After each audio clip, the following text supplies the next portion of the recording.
haleluya. Bapak Ibu Saudara yang dikasihi Tuhan, sore hari ini kita percaya bahwa kasih kebaikan Tuhan ada dalam hidup kita. Karena itu saya ingin mengingatkan dan memberitahu kepada Bapak Ibu Saudara bahwa tema dari gereja kita untuk sepanjang tahun 2017, pertama-tama tahun 2007, bisa dicabutin dulu. Iya, tema kita sepanjang tahun 2017 adalah The Year of Renewal, tahun pembaharuan. Karena dari Wahyu 21 ayat kelima, saya membuat segala sesuatu menjadi baru. I am making everything new. Nah, di dalam Wahyu 21 ayat 4 sampai ke 5 dikatakan He will wipe away every tear. Dia akan mengeringkan setiap tetesan air mata, dan tidak ada yang berkesusahan, yang sakit, yang lalu sudah berlalu. The former things are passed away, and who was seated on the throne, dan dia yang duduk di tahta, dia berkata, saya akan membuat segala sesuatu menjadi baru. Karena setiap orang yang ada di dalam Kristus, ia adalah ciptaan yang baru. Yang lama sudah berlalu, sesungguhnya yang baru sudah datang. Puji nama Tuhan. Jadi tema kita kalau 2016 tema kita adalah The Cross, salib Kristus. Tapi tahun 2017 kita punya tema adalah tahun pembaharuan. Tahun pembaharuan. Katakan kiri kananmu, tahun pembaharuan. Haleluya. Kita sudah lompat dari 2016 ke 2017. Dan saya berdoa biarlah semua keinginan kita di tahun 2017, kita mau semua kita menjadi lebih baik. Menjadi lebih baik di hadapan Tuhan. Karena itu sore hari ini Bapak Ibu Saudara, atas anugerah Tuhan, Tuhan menaruh sesuatu di dalam hati saya. Dan untuk mengawalinya saya akan memberikan judul khotbah, yaitu memulai terobosan. Memulai terobosan. Jika Bapak Ibu membawa Alkitab, bisa membuka bersama-sama dengan saya di dalam kitab Injil Yohanes pasal yang kelima ayat yang pertama sampai yang ke-9. Yohanes pasal yang kelima ayat yang pertama sampai yang ke-9. Saudara dikasih Tuhan, setiap orang mau bahwa hidupnya akan jadi semakin baik. Setiap hari bangun dengan satu keinginan, hari ini saya harus jadi lebih baik daripada saya yang kemarin. Demikian juga di dalam tahun yang baru ini. Kalau kita ingat tahun baru cuma berlakunya beberapa hari. Oh, tahun baru, setelah itu tahunnya sama saja seperti tahun-tahun yang lalu. Ada hari Senin sampai hari Sabtu dan segala macam. Tapi pada tahun ini secara spesifik kita mau datang kepada Tuhan dengan sebuah pengharapan, sebuah ekspektasi. Karena Tuhan kita adalah Tuhan yang besar. Amin. Tuhan kita Tuhan yang lebih besar dari hidup kita, dari masalah kita, dari apapun juga. Karena itu tahun 2017 biarlah menjadi tahun pembaharuan, tahun renewal dari semua aspek kehidupan kita. Jika Bapak Ibu sudah menemukan Yohanes 5 ayat yang pertama sampai yang ke-9, saya mengundang kita bangkit berdiri. Kita akan bacakan bersama ayat yang pertama sampai yang ke-9. 3, 2, 1. Sesudah itu ada hari raya orang Yahudi, dan Yesus berangkat ke Yerusalem. Di Yerusalem dekat pintu gerbang domba ada sebuah kolam yang dalam bahasa Ibrani disebut Bethesda. Ada 5 serambinya, dan di serambi-serambi itu berbaring sejumlah besar orang sakit, orang-orang buta, orang-orang timpang, dan orang-orang lumpuh yang menantikan goncangan kolam itu. Sebab sewaktu-waktu turun malaikat Tuhan ke kolam itu dan menggoncangkan air itu. Barang siapa yang terdahulu masuk ke dalamnya, sesudah goncangan air itu menjadi sembuh, apapun juga penyakitnya. Di situ ada seorang yang sudah 38 tahun lamanya sakit. Ketika Yesus melihat orang itu berbaring di situ, dan karena ia tahu bahwa ia telah lama dalam keadaan itu, berkatalah ia kepadanya, "Maukah engkau sembuh?" Jawab orang sakit itu kepadanya, "Tuhan, tidak ada orang yang menurunkan aku ke dalam kolam itu apabila airnya mulai goncang. Dan sementara aku menuju ke kolam itu, orang lain sudah turun mendahului aku." Kata Yesus kepadanya, "Bangunlah, angkatlah tilammu dan berjalanlah." Dan pada saat itu juga sembuhlah orang itu, lalu mengangkat tilamnya dan berjalan. Tetapi hari itu hari Sabat. Puji Tuhan, terima kasih. Silakan duduk Bapak Ibu Saudara. Saya percaya kita sudah sering kali dengar nats tersebut, bagaimana Tuhan Yesus melakukan mujizat di kolam yang disebut Bethesda. Di kolam yang disebut Bethesda. Atas anugerah Tuhan, Bapak Ibu Saudara, selama saya melayani, sepanjang saya menggembalakan lewat semua fakta, lewat semua kasus, perkara, pergumulan, dan kejadian, salah satu kebenaran yang saya dapatkan karena kasih karunia Tuhan, Tuhan menaruh sesuatu kebenaran adalah begitu banyak orang yang datang ke gereja, rajin pergi gereja, namun mereka tidak melakukan apa yang firman Tuhan lakukan, katakan kepada mereka. Banyak, termasuk saya sendiri waktu masih sangat muda, ke gereja, namun apa yang difirmankan, yang didengar, sulit buat kita untuk melakukannya. Apakah kesulitan itu karena kitanya yang malas, atau kitanya yang masih keras dan lain segala macam. Tapi semua ini mengingatkan kepada saya bahwa kadang-kadang dalam hidup kita ada banyak hal yang harus kita lakukan seturut dengan prinsip hidup kita.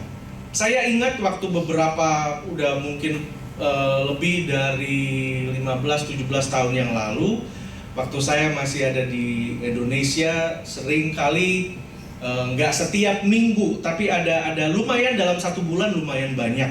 Saya kadang-kadang suka bawa mobil ke bengkel. Nah, kalau di sini kita bawa mobil ke bengkel tuh kita nggak bisa masuk karena insurance dan lain-lain. Tapi kalau di Indonesia, kita bisa lah, dari ganti oli, dari kita ganti stereonya dan lain-lain. Nah, sering kali karena saya tinggal di Kelapa Gading, itu dulu ada namanya Taman Mandiri. Di situ ada banyak orang-orang yang memang untuk bener-benerin mobil dan lain segala macam. Setiap hari Sabtu kebanyakan saya datang pagi-pagi untuk bikin apa saja, entah itu ganti oli dan lain-lain. Dan saya suka yang untuk ngelihat gitu, untuk ini tahu bikin ini bikin itu. Dan saya melihat bahwa ada seorang bapak juga, setiap kali saya datang bapak itu pasti ada. Kadang-kadang saya tanya, "Loh Pak, ini yang punya tokonya?" "Oh bukan, engkau yang sana tuh yang punya toko." Jadi saya lihat, bapak ini rajin sekali. Lama-lama saya tanya sama si engkau, "Kok itu bapak yang itu tuh memang setiap ini mobilnya rusak terus gitu?" "Ah enggak, bapak yang itu sih datang ke sini cuma buat ngobrol aja sama kita." "Oh oke." Nah, beberapa waktu belakangan ini juga saya sadar bahwa ada banyak orang yang mungkin, satu kali saya pergi ke gym juga, saya tanya sama orang, orang itu saya sering lihat tuh, tapi badannya kok nggak susah banget untuk berubahnya dan lain-lain. "Oh, si bapak itu mah kalau datang cuma buat ngobrol-ngobrol," dia bilang. "Kalau nggak ngeliat-ngeliat ibu-ibu lagi pada aerobik." Waduh, dia bilang ini sedikit creepy ya. Saya bilang, waduh, ini nggak bener-bener. Dan sama seperti pada saat mungkin seseorang pergi ke dentist, dental hygienist assistant, di mana dokter gigi bilang sama kita, "Wah Pak, mesti rajin sikat gigi kumur-kumur." Sampai diceritain kita cerita yang serem-serem. Belum tentu juga kalau kita mau gosok gigi, sikat gigi setiap hari, belum tentu kita bisa kerjakan. Bahkan dia bilang, "Dokter cerita apa aja, cerita yang serem-serem, si Joni dari kecil nggak pernah sikat gigi, sekarang sakit AIDS, saya juga nggak bakal sikat gigi." Nah, sama halnya dengan orang yang ke gereja. Maksudnya, kalau kita pergi ke pasar, kita nggak belanja sesuatu, cuma lihat-lihat, kan lucu juga saudara. Pergi ke dentist, kita cuma, enggak, dokter saya yang penting 6 bulan sekali saya bersihin, tapi tiap hari saya nggak gosok gigi. I don't believe in that. yang penting 6 bulan sekali. Wah, kan nggak bisa, saudara. Nah, dalam kita mengikut Tuhan, setiap kali kita ke gereja ada sesuatu yang harus bisa merubah kita. Harus ada sesuatu yang kita bawa pulang. Nah, sama halnya dengan orang-orang yang ada di dalam tempat ini. Dan izinkan saya masuk lebih dalam untuk lebih spesifik about what's really happened with a lot of people yang ada di dalam kolam Bethesda ini. There are a few things dalam kita bergumul dengan Tuhan. Kalau kita mau jujur, ada banyak hal yang kita mau Tuhan ubah keadaan dari hidup kita. There are a few things in my life that I would like to see change.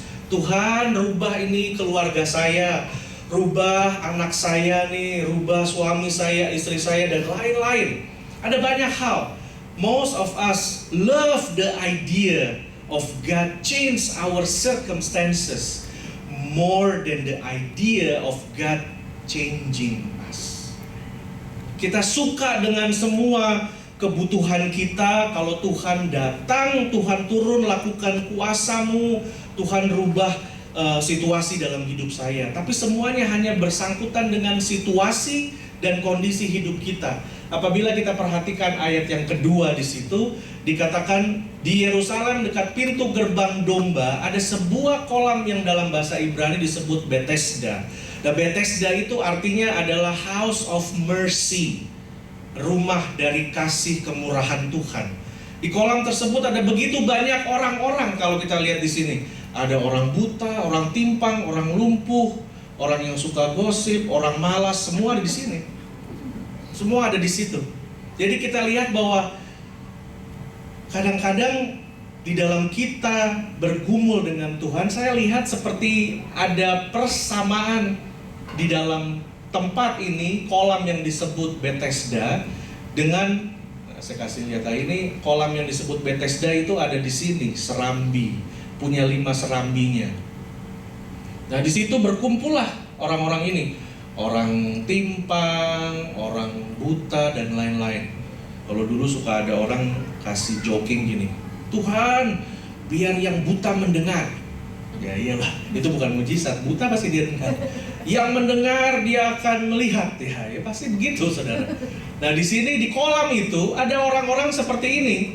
Orang buta, orang timpang, orang cacat, orang macam-macam. Dan saya melihat ada sedikit gambaran seperti ada yang seperti kita semua ada di gereja. Ada orang bilang gereja itu seperti rumah sakit, seperti bengkel, dan seperti tempat-tempat rehabilitasi. Karena ada seorang hamba Tuhan yang memberikan pertanyaan di dalam beberapa sosial media.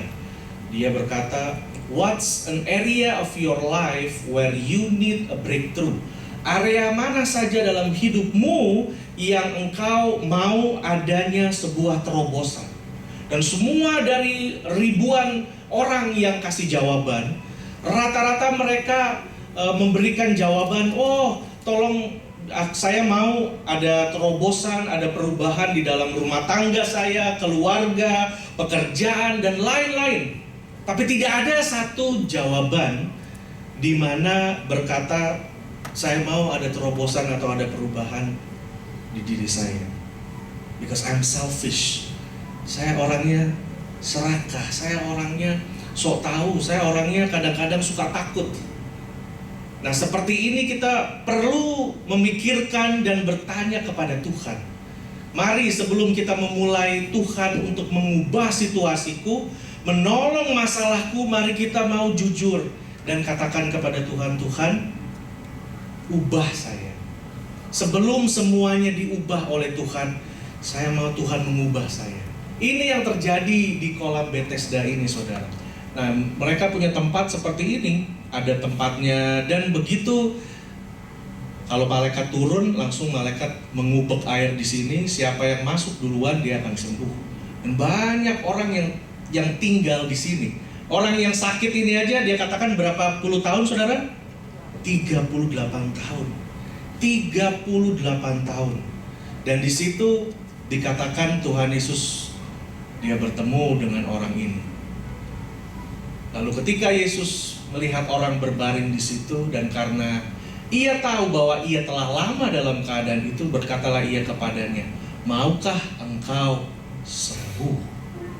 Dikatakan, when Jesus saw him lying there and learned that he had been in this condition for a long time, he asked him, "Do you want to get well?" Mau sembuh nggak? Karena ada pertanyaan, Bapak Ibu Saudara. Do you want to feel better or do you want to get well?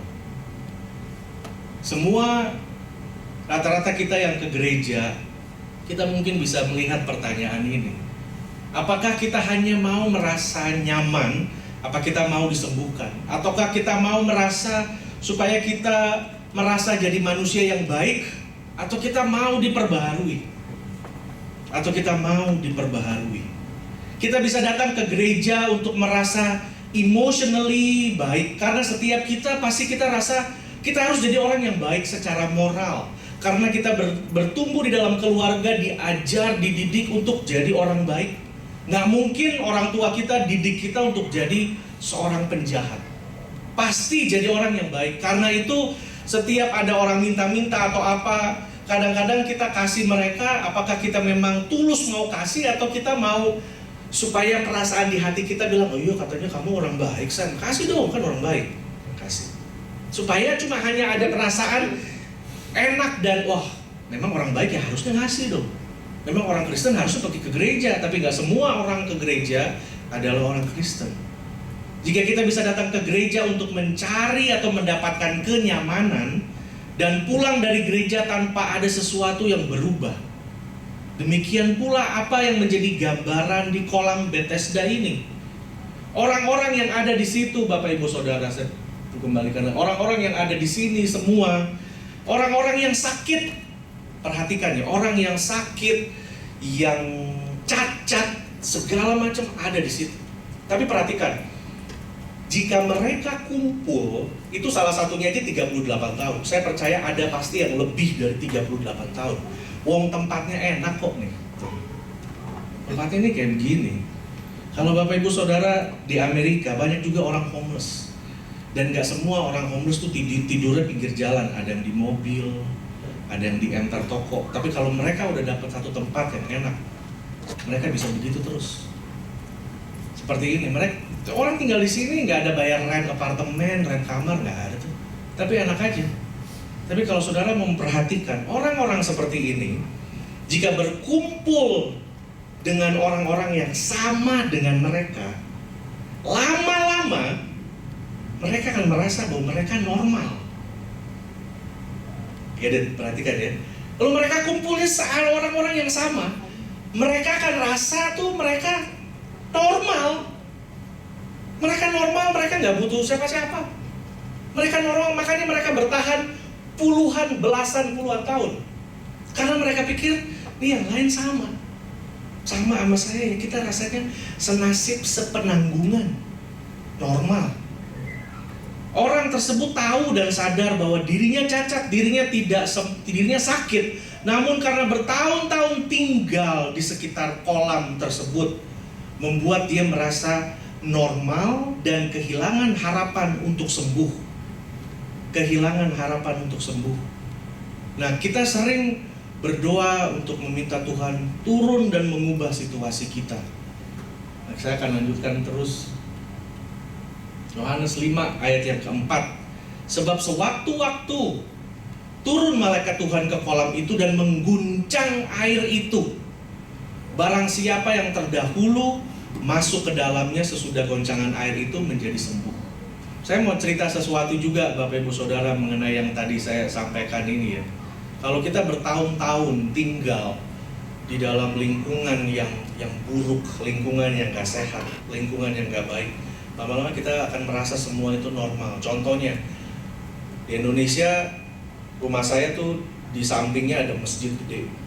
Lama-lama gak rasa keganggu tuh kalau dia jam subuh-subuh udah teriak-teriak, biasa aja. Saya pernah nginep di rumah saudara saya yang sampingnya rel kereta. Minggu pertama nggak bisa tidur. 2 minggu kedua tidur aja.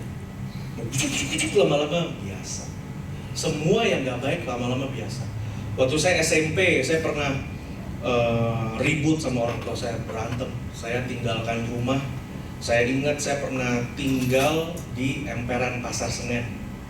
Di dagangan-dagangan itu, orang-orang Batak yang dagang ikan, dagang apa, tinggal sama mereka tuh. Dan saya lihat, wow, karena rasa sepenanggungan, senasib, kita rasa kayak kita ini sama aja, gak ada apa-apa. Dan orang-orang begini juga begitu. Oh, kita sama aja, seperti ini juga. Nah, kita lihat bahwa apa yang dikatakan di sini, bahwa sebab sewaktu-waktu turun malaikat Tuhan ke kolam itu dan menggoncang air itu. Barang siapa yang apa, saudara? Terdahulu. Ini ada gambaran mengenai hukum keagamawian, hukum agama. Orang agama dengan religion, dengan grace, dua hal yang berbeda. Agama biasanya kita harus melakukan terlebih dahulu supaya Tuhan senang dan kita dapat rewardnya. Tapi kalau grace, kasih karunia, Tuhan sudah mati buat kita pada waktu kita masih berdosa.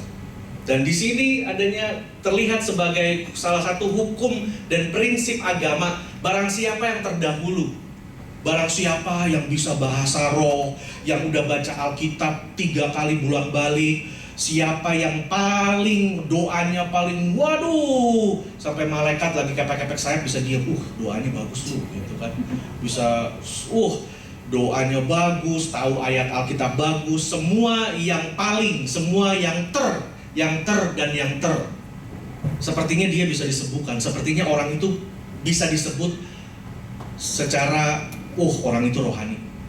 Nah ini, barang siapa yang terdahulu, kelihatan bahwa semua yang di dalam gereja, kita harus rubah paradigma kita bahwa kita datang kepada Tuhan bukan karena kita sudah terlebih dahulu jadi orang yang baik, tapi karena kita tahu bahwa kita harus datang kepada Tuhan karena hanya Tuhan yang mampu mengubah hidup kita. Amin. Hanya Tuhan yang mampu mengubah hidup kita. Dan dia nggak tunggu sampai kita baik, sampai kita dia yang datang duluan.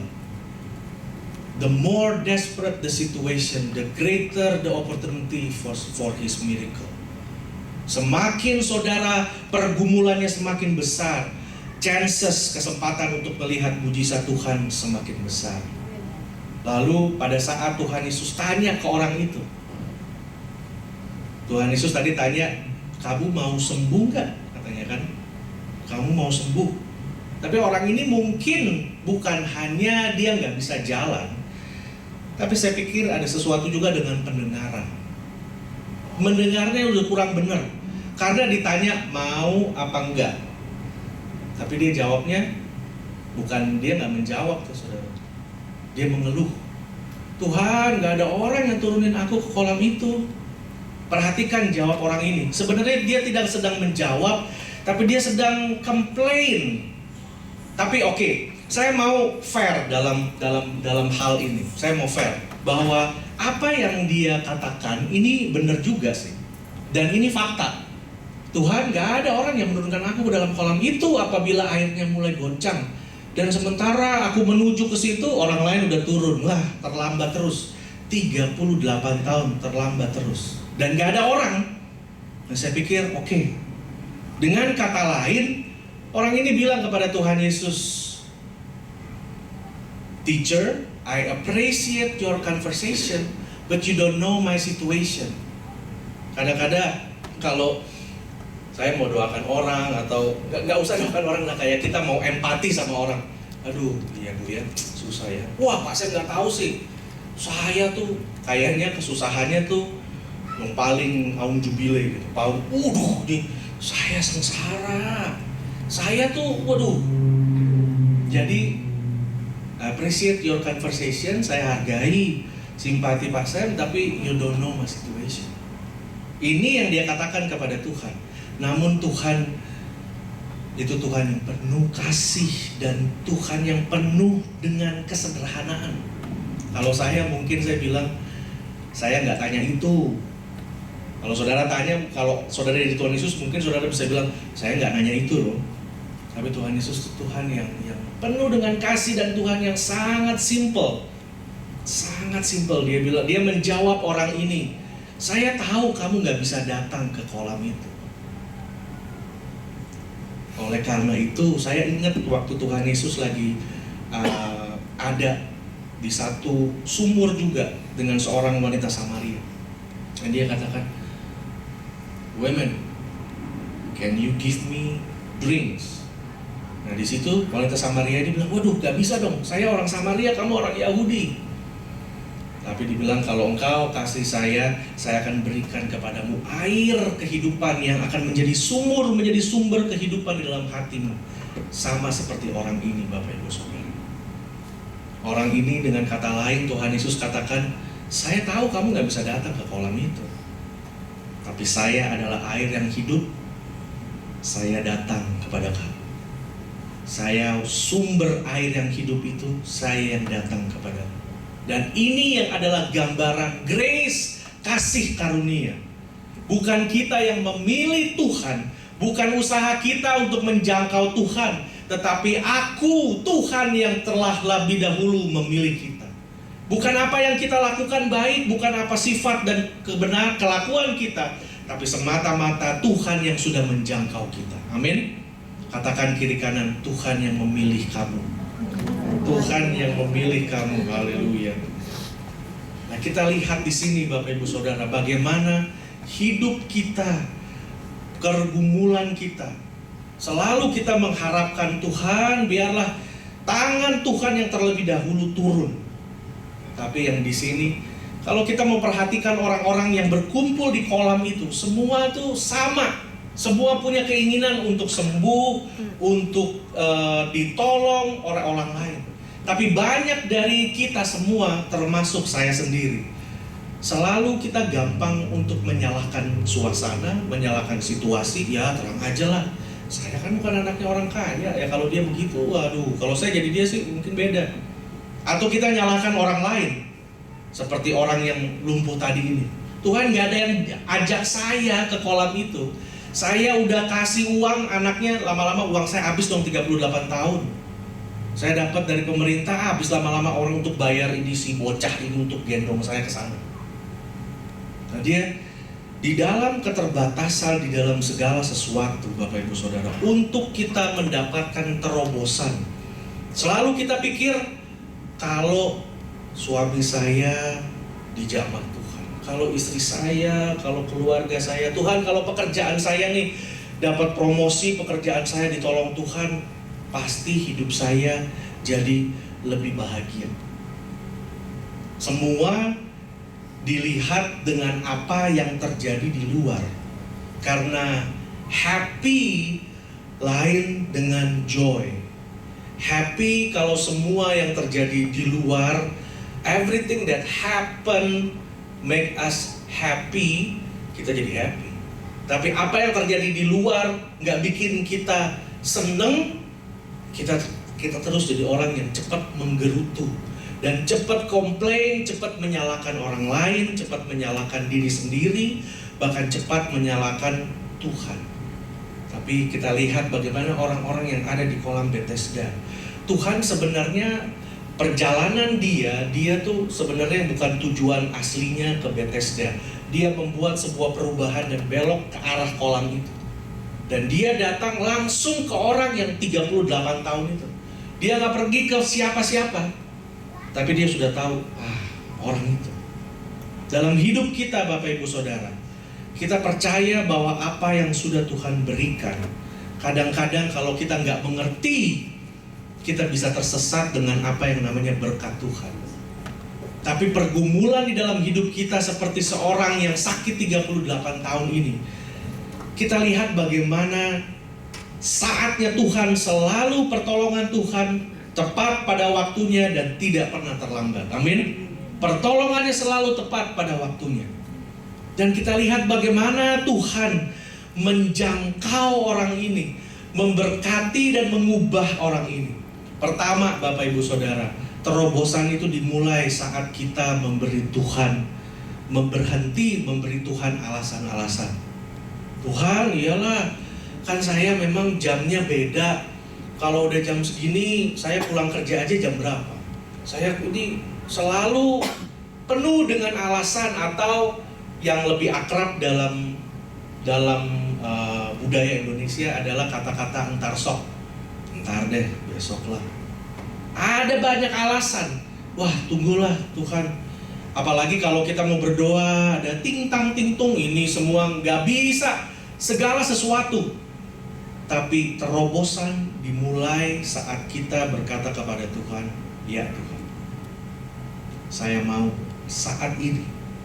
Sebelum Tuhan rubah keadaan, situasi, saya mau Tuhan rubah hidup saya. Saya ini sombong Tuhan, saya suka sok tahu.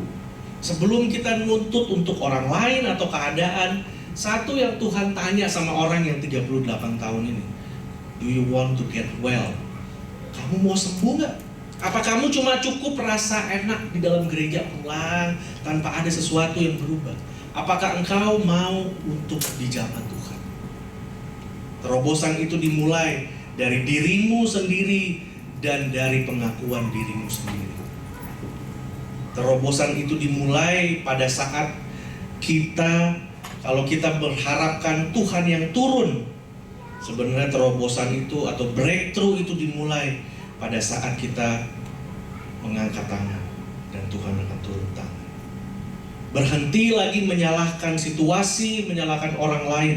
Saya berdoa biar tahun ini Bapak Ibu Saudara, 2017, dalam awal-awal tahun ini kita akan mempersiapkan hidup kita untuk mendapatkan breakthrough, mendapatkan terobosan, mendapatkan mujizat, mendapatkan revival dari Tuhan. Amin. Mendapatkan dan melihat pernyataan kuasa Tuhan dalam hidup kita.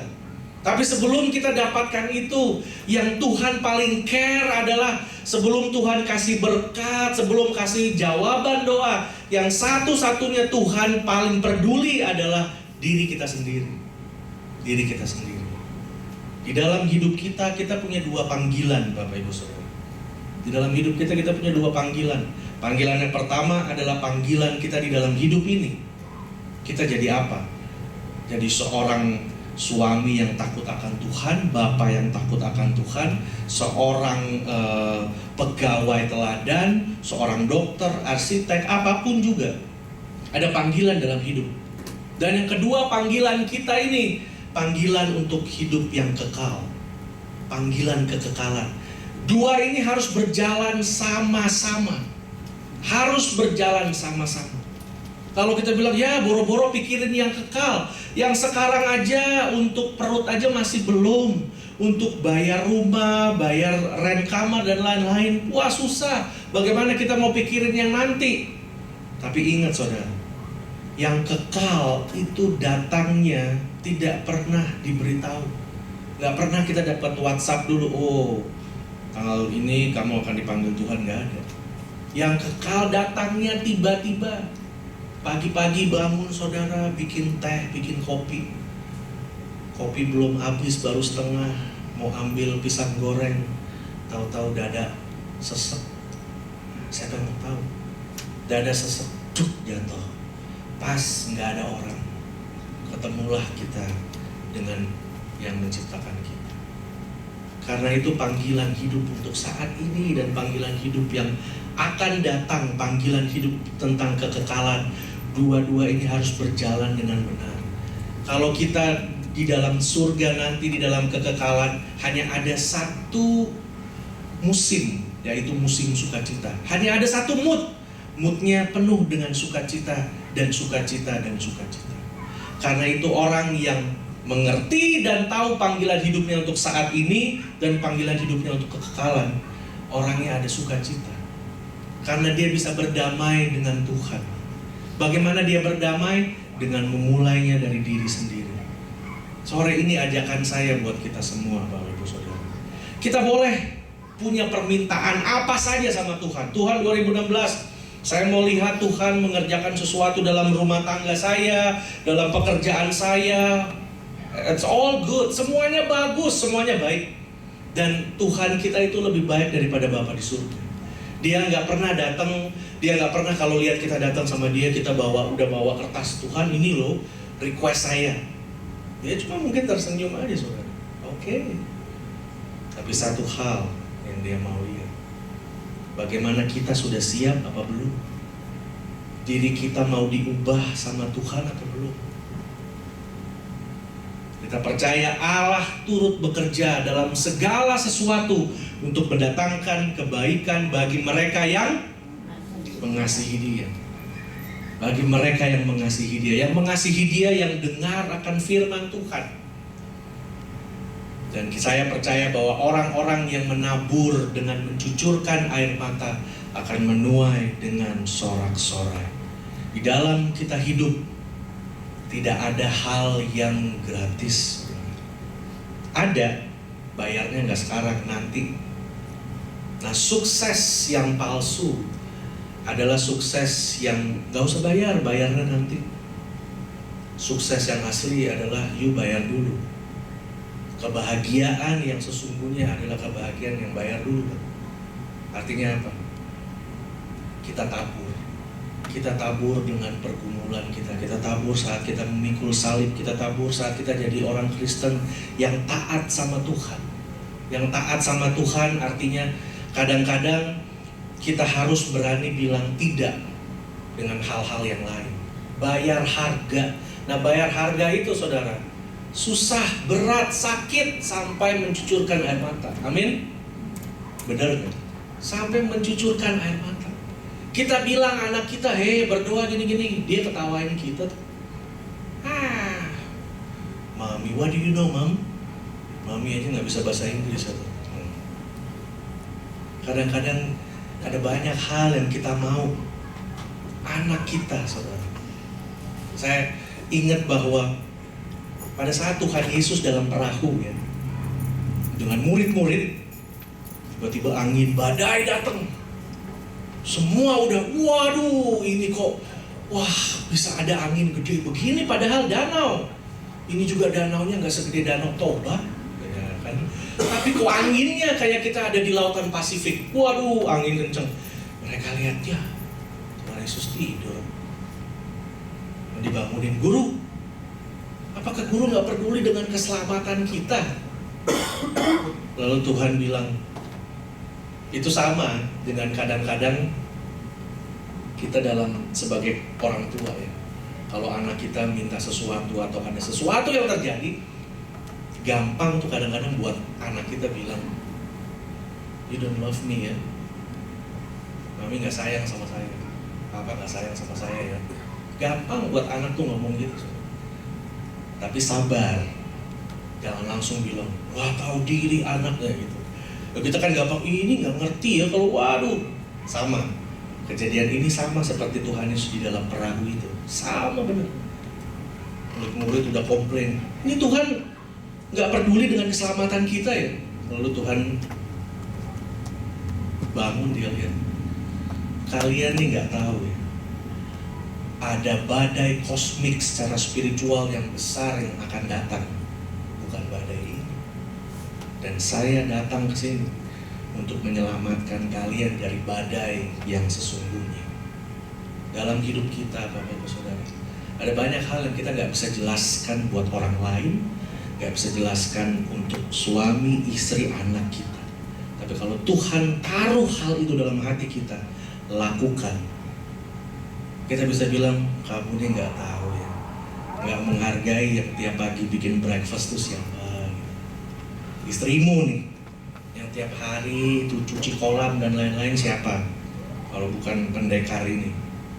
Gak usah perlu diomongin kayak begitu. Tapi prinsip yang sama seperti Tuhan Yesus. Dia lihat, aduh kalian ini orang yang kurang beriman. Saya datang, dan saya datang sebagai manusia, sebagai hamba, bahkan sebagai hamba, supaya kalian bisa selamat daripada badai yang sesungguhnya. Gak usah khawatir, kalian mau lihat badainya diem, apa kalian lebih percaya saya ada bersama kalian saat ini? Saudara, kadang dalam hidup kita penyertaan Tuhan tuh kadang-kadang gak berasa gitu ya. Kayak kita foto kan, cheese gitu kan. iPhone sekarang kan yang kalau flashnya gak ada kan gak berasa saudara. Kalau mau berasa harus ditimpuk gitu. Tuh gua hadirin foto, kok gak berasa ya gitu kan kalau di foto ya. Kadang-kadang dalam hidup kita kayak nggak berasa, ini Tuhan hadir nggak ya? Kok tiba-tiba suami saya begitu? Kok tiba-tiba kerjaan saya gini? Kok seperti Tuhan ini nggak lihat nih, sepanjang berapa puluh tahun saya di Amerika, saya rajin ke gereja, saya kasih persembahan, kasih semua, kok hal yang kayak begini bisa terjadi Tuhan? Kadang kita lupa bahwa Tuhan ada di dalam hidup kita, sama seperti Tuhan ada dalam perahu dengan murid-murid itu. Tapi kalau Tuhan tidak melakukan sesuatu sama seperti yang kita minta, bukan berarti Dia absen dalam hidup kita, tapi Dia sedang mempersiapkan sesuatu yang jauh. Apa yang belum pernah dilihat oleh mata, apa yang belum pernah didengar oleh telinga, yang belum pernah terpikirkan, itu yang dipersiapkan Tuhan buat engkau. Di dalam perahu itu pun Tuhan Yesus dengan kasih-Nya. Kalau saya jadi Tuhan Yesus, saya udah gini, ini sok tahu semua ya, udah gitu kali, udah ini semua nih. Tapi Dia dengan senyum, Dia bilang, di mana iman kalian? Saya ada di sini. Dengan kata lain, ini saya yang bikin ciptakan angin dan lautan, air, semua saya yang bikin. Kok bisa ketakutan gitu? Kadang-kadang dalam hidup kita, Bapak Ibu Saudara, semua hal. Makanya kalau kita di Indonesia, saya ingat dulu, naik taksi, hari ini bayar, besok gratis. Gak pernah ada besok ditunjukin lagi. Tapi sore ini saya mau di dalam 2017, kita mau arahkan mata kita, mari kita sama-sama menabur, kita menaruh diri kita Tuhan. Memang revival, kebangunan rohani, mujizat, semua berasal dan semua dimulai dari diri kita sendiri. Semua dimulai dari diri kita sendiri. Saya nggak mau expect apa-apa, tapi saya mau Tuhan ini diri saya. Tuhan itu lebih baik daripada Bapa kita, saudara. Dia melihat bahwa kita hatinya begitu terenyuh. Daud itu yang kejahatannya sudah luar biasa, lebih tapi Tuhan tetap bilang, dia orang yang dekat dengan hatiku. Karena orangnya paling cepat untuk bertobat dan mengaku kepada Tuhan apa adanya. Saya dalam pergumulan saya, banyak kali Tuhan izinkan sampai kepala ini kebentok ubin. Baru akhirnya saya bilang, iya Tuhan, maafkan. Saya yang harus berubah, saya yang harus seperti itu. Nah sekarang dalam pergumulan, Tuhan bukakan jalan untuk anak saya itu sekarang udah ikut terapi, seminggu udah mulai 2 kali dan lain-lain. Tapi semua itu saya lihat bahwa ada banyak hal juga kita sebagai orang tua yang mungkin kita nggak sadar. Karena itu saya bilang sama Tuhan, saya tahu saya nggak sempurna, tapi doa saya sama Tuhan, saya mau lihat biar anak ini tumbuh dan merasakan berkat Tuhan, karena ada papanya juga yang mau berubah dan suka berdoa. Itu aja saudara. Saya dulu waktu masih sangat muda suka gontokan juga dengan mama saya. Lama-lama saya bilang gini, Mama sama saya nih personality-nya sama. Jadi daripada banyak ngomong, nggak didengar juga sama saya, you berdoa aja, saya juga berdoa. Dan dari situ saya lihat ada banyak hal yang Tuhan kerjakan. Kadang kita mau bilang, wah ini kamu gini-gini, tapi bilang ngadu sama Tuhan. Kita tabur dengan air mata, kita akan menuai dengan sorak-sorai. Tahun ini kita akan tabur bersama-sama. Amin. Katakan kiri kanan, mari kita menabur. Mari kita menabur. Haleluya. Berbahagialah orang yang mencari hikmat dan didikan. Umur panjang di tangan kanannya, kekayaan hormat di tangan kirinya. Wah, ini kalau nyanyi ulang tahun aja. Gimana nyanyian ulang tahun tuh? Panjang umurnya. Ya kan? Tangan kanannya apa? Kekayaan di tangan kanannya, gitu-gitu kan. Ada di lagu ini deh pokoknya. Dan kekayaan, ya gitulah pokoknya ada. Sampai selamanya ada nyanyian kayak gitu. Tapi yang paling enak memang kayaknya di tangan kanan kekayaan dan hormat. Wah, saya juga sih enak bener nih bacanya. Kekayaan, hormat, semua kita maunya. Tapi lupa mundur dikit, mundur. Nah ini, berbahagialah orang yang mencari, seek. Berbahagialah orang yang mencari hikmat dan didikan. Kedewasaan bukan ditandai dari usia, tapi kedewasaan ditandai dari kesungguhan seseorang mau berubah, mencari hikmat dan didikan. Dikatakan firman Tuhan itu mempunyai kuasa untuk mengubah karakter, katanya, memperbaiki sikap dan tingkah laku. Karena itu baca firman Tuhan itu baik buat kita. Mencari hikmat dan didikan. Karena itu berkatnya adalah umur panjang, kekayaan, dan hormat. Kalau kita ke gereja, baiklah kita katakan kepada Tuhan, Tuhan, saya mau cari Tuhan di gereja. Saya nggak mau lihat hal-hal yang lain, tapi saya mau mencari Tuhan. Saya mau mendengar firman Tuhan, karena dalam firman itu saya dibekali. Bukan hanya dibekali, tapi saya diubah, dikasih tahu. Jangan begitu, mesti begini. Oke, baik Tuhan. Karena Bapak Ibu Saudara, kalau kita lihat orang yang sakit itu semua, mereka orang yang kapalan, yang kalau kita, Bapak Ibu Saudara tahu kapalan ya, ini kulitnya jadi kayak keras gitu. Nah, orang yang biasa udah bikin seperti itu, lama-lama dia nggak tahu kalau hal itu salah. Makanya maaf kata dan permisi, saya setuju dengan hukuman mati. Karena dalam hidup ini sebenarnya hukuman mati juga jadi salah satu pertentangan di dalam dunia kekristenan dan teologi ya. Tapi saya percaya gini Bapak Ibu Saudara, ada satu titik dalam hidup manusia di mana manusia tidak bisa kembali lagi. The point of no return. Saudara dengar itu anak muda, anak remaja itu yang bunuh 5 orang di gereja orang kulit hitam ya, tahun 2015 kan, yang semuanya dia lagi mau Bible study, lagi berdoa, ditembak. Tapi lihat tuh dia punya pengakuan apa? Saya nggak merasa bersalah. Itu pure evil, menurut saya pure evil. Ya manusia dilahirkan kita bawa tabiat dosa kok. Ya kalau dia bilang kayak gitu tuh langsung wah. Tapi ya saya nggak mau ngomong lebih lanjut. Udah ada jurinya bilang dihukum mati. Tapi pengadilan bilang, oh tunggu, tanya keluarganya, keluarga yang menjadi korban. Ngapain? Tapi bagi saya percaya Bapak Ibu Saudara, ada satu titik di mana orang itu udah nggak bisa balik lagi. Udah nggak ngeh lagi deh. Udah dia bikin tuh makanya dia pikir saya nggak merasa bersalah. Nah, karena itu berbahagialah orang yang mencari hikmat dan didikan. Dididik artinya diajar.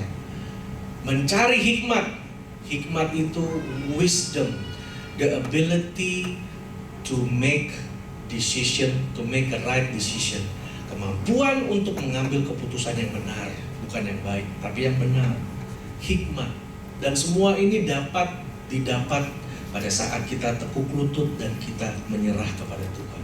Kita dengar firman Tuhan. Karena ada banyak di dalam gereja pun kadang-kadang, dan kalau saya nggak jujur dengan diri saya juga bisa jadi orang Kristen yang cuma entertainment, saudara.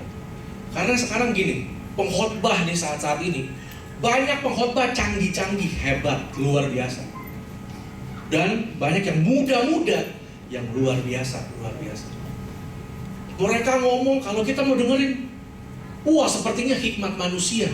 Maksudnya bukan hikmat manusia, tapi didengar tuh itu sekali. Iya benar ya. Tapi kita mau lihat apakah cuma dia nempel di sini tapi nggak jatuh ke hati kita dan bilang, iya kamu juga begitu. Saya begitu nikmatin semua. Dari Indonesia, dari Amerika, pengkhotbah luar biasa. Tapi kita lihat, wah, nah saat ini ajakan buat kita semua. Tahun 2017 kita mau sama-sama menabur. Tahun 2017 akan jadi tahun terobosan. Sebelum Tuhan melakukan terobosan dalam semua situasi hidup kita, area hidup kita, katakan Tuhan, yang mesti diterobosi ini diri saya dulu. Saya minta banyak hal sama Tuhan, tapi kadang-kadang saudara, dengan kerendahan hati saya bilang, ya Tuhan, saya juga perlu dirubah. Kadang-kadang saya sok tahu, kadang-kadang sebagai ayah terlalu keras sama anak, terlalu seenaknya mau pulang. Oh, saya ini dong, capek dong, time to myself lah, aduh, suruh anak itu begini. Karena itu kadang-kadang kita biarin dia nonton iPad dan lain-lain, padahal kita tahu that's not good. Tapi ini pengakuan saya sendiri. Kadang-kadang kita jadi bilang, habis gimana dong? Gak ada pembantu. Ya itulah, buat dia sendiri, kita juga orang tua, aduh capek juga sendiri. Padahal kita juga tahu, memang jadi orang tua 24/7, gak habis-habis, capeknya. Tapi itulah kita menabur. Dan panggilan menjadi orang tua merupakan panggilan tertinggi buat kita. Dan sebelum saya malam, kalau saya tumpang tangan ke anak-anak tuh, banyak kali saya bilang, Tuhan, yang mesti ditumpang tangan juga saya. Kadang-kadang bilang, duh biarin main iPad ya, main iPad. Itu benar, saya juga gitu saudara. Dan ini gak gampang buat saya untuk mengakui ini di depan. Karena kalau saya ngelihat orang tua yang kayak gitu, kita juga di mana gitu, di restoran. Saya kadang nolak itu, saya tuh lihat tuh anak-anak dikasih iPad. Padahal kita juga begitu. Nonton sampai apa gitu kan. Dulu kita boro-boro iPad, main pinggir got sama ayam gitu, anak kampung. Oh ada yang lebih kampung. Main di kali, belajar berenangnya di kali, sampai ngelihat ada, wih apa tuh, ada yang ngapung-ngapung gitu. Nggak ngerti main begituan. Sekarang anak-anak main kayak gitu-gitu. Tapi sebenarnya di usia mereka tuh mereka harus dekat sama kita dulu. Nanti kalau mereka udah besar, mereka bilang, where are you dad when I need you?